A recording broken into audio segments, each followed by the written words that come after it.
વર્ણિવેશરમણીય દર્શનમ મંદહાસરુચિરાનનાંબુજં પૂજિतं સુરનરોત્તમૈર્મુદા ધર્મનંદનમહં વિચિંતયે.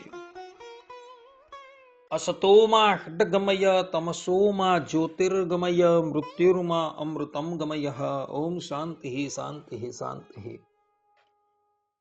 અસ્મદ્ગુરુ સમારંભાં નાથયામૂન મધ્યમાં લક્ષ્મી વલ્લભ પર્યંતાં વંદે ગુરુ પરંપરા. આજની જ્ઞાન સભાની અંદર પધારનારા બધા જ ભગવત ભક્તોને વેદાંતાચાર્ય, પુરાણ ઇતિહાસાચાર્ય, એમએ ફિલોસોફી શાસ્ત્રી રાકેશભાઈના હિતપૂર્વક જય સ્વામિનારાયણ. નારાયણ મુનિડો સત્સંગ મંડળના એક સભ્ય એવા શૈલેષભાઈએ અમને પ્રશ્ન કર્યો કે શાસ્ત્રીજી, સૂતક દરમિયાન જનમંગલ છે, વિષ્ણુ સહસ્ત્રનામ છે ઇત્યાદિક સ્તોત્રમનો પાઠ થઈ શકે કે ન થઈ શકે, એ વિષય પર આપ થોડો પ્રકાશ કરો. આ પ્રમાણે શૈલેષભાઈએ અમને પ્રશ્ન કર્યો, તો આજે આ વિષય પર આપણે થોડી વાત કરીશું. સર્વપ્રથમ સૂતક એટલે શું? સૂતકનો અર્થ શું થાય?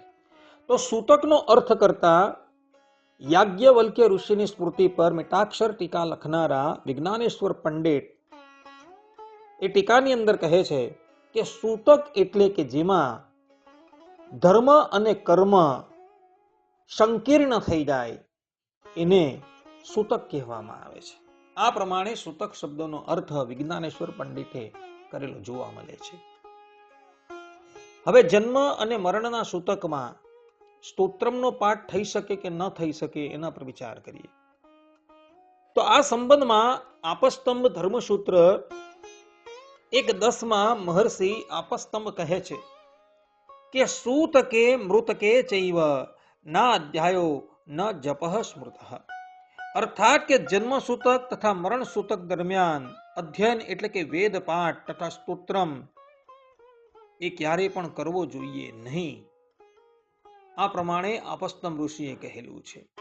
મનુસ્મૃતિમાં મનુ મહારાજ 5મા અધ્યાયમાં કહે છે કે સૂતકે મૃતકે ચૈવ દેવતા અર્ચન વર્જનમ. અર્થાત કે જન્મ સૂતક અને મરણ સૂતક દરમિયાન દેવતાઓની અર્ચના એટલે કે પૂજા કરવી જોઈએ નહીં. પૂજાના એક અંગભૂત સ્તોત્રમ પણ આવી જાય છે, અને એટલે માટે સૂતક દરમિયાન સ્તોત્રમનો પાઠ પણ ક્યારેય ન કરવો એવું મનુ મહારાજ અધ્યાહારથી કહે છે.